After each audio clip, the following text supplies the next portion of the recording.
দেখেছেন তার 2 মাসের একটি শিশু আছে। আমরা জিজ্ঞাসা করতে চাই, এই পুলিশের সদস্য বর্বরোচিত কায়দায় যাকে হত্যা করেছে সন্তানের কাছে কি জবাবে দেবে? আমরা বলবো, রাষ্ট্রীয় যন্ত্রকে ব্যবহার করে পুলিশের অ্যাপ দিয়ে কতিপয় দুষ্কৃতিকারী দিয়ে আওয়ামী লীগে মানুষ হত্যা করে চলছে। জনগণ আওয়ামী লীগকে মানুষ হত্যার লাইসেন্স দেয় না।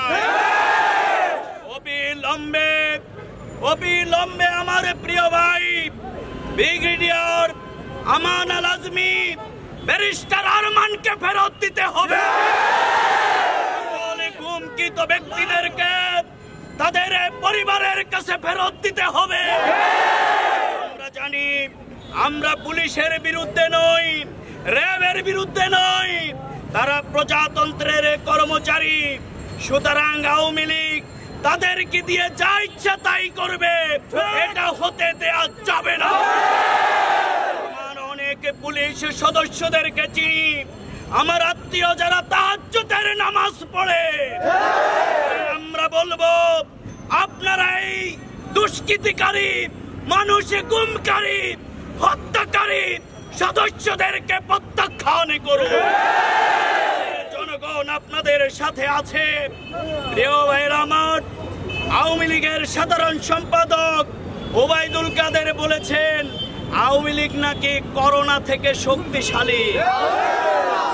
আমরা দেখলাম তার কথা এখন সত্য, কারণ এখন যারা ধর্ষণ করছে তারা আসলে আওয়ামী লীগের লোক, তারা করোনা থেকে শক্তিশালী। আগেই তার পূর্বাভাস পেয়েছেন এই অস্ত্র তারা ব্যবহার করতে যাচ্ছে।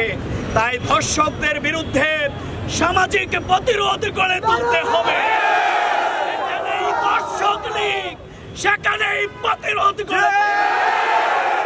আগামী দিনের এই ধর্ষণ থেকে জাতিকে যদি মুক্ত করতে হয়, আমার মায়ের জাতির মর্যাদাকে যদি অক্ষুণ্ণ রাখতে হয়, শিক্ষা ব্যবস্থায় ধর্মীয় শিক্ষার কোনো বিকল্প নেই।